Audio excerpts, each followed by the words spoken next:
যিজন self style doctor JP Das তেখেত যোৱাকালি এৰেষ্ট কৰোঁ। এই অবৈধভাৱে যিবিলাক তেওঁ চিকিৎসা সেৱাৰ নামত তেওঁ যিবিলাক ইয়াত ব্যৱসায় চলাই আছে তাৰ বিৰুদ্ধে আমি আৰু অধিক আমি তদন্ত চলাই আছোঁ আৰু শীঘ্ৰেই মই ভাবিছোঁ যে আৰু অধিক তথ্য আমি পোহৰ লাভ কৰিম আৰু তেওঁৰ বিৰুদ্ধে কঠোৰতম আইনগত ব্যৱস্থা লোৱাৰ কাৰণে আমি তৎপৰ হৈ থাকিম। প্ৰাৰম্ভিক তদন্তত দেখা গৈছে তেওঁ বৃহৎ পৰিমাণৰ অৰ্থ লাভ কৰি তেওঁ এই ভুৱা চাৰ্টিফিকেটসমূহ তেওঁ প্ৰদান কৰিছিলে আৰু বহুতো কম শিক্ষিত যুৱকক তেওঁ এই ভুৱা চাৰ্টিফিকেটসমূহ প্ৰদান কৰি তেওঁলোকক এটা ভুৱা চিকিৎসা আগবঢ়াবৰ কাৰণে তেওঁ অনুপ্ৰাণিত কৰিছে। বহুত সংখ্যক ভুৱা চিকিৎসক ইয়াত আছে আৰু তেওঁলোকে বৰ্তমান সময়ত পলাতক অৱস্থাত আছে। তেওঁলোকক তদন্ত চলাই আছোঁ আৰু শীঘ্ৰে তেওঁলোককো আইনৰ আওতাত আনি তেওঁলোকৰ বিৰুদ্ধে কঠোৰতম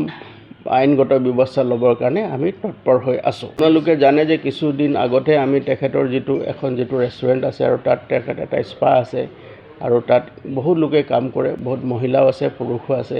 তাত আমি এটা বিশেষ অভিযান চলাইছিলোঁ আৰু অভিযান কালত আপত্তিজনকভাৱে কিছু লোকক আনঅথৰাইজ লোকক আমি তাত লাভ কৰিছিলোঁ। লাভ কৰি তাৰপাছত আমি এটা প্ৰশাসনৰ লগত আমি আলোচনা মৰ্মে এইটো এটা কেছো ৰেজিষ্টাৰ হৈছে।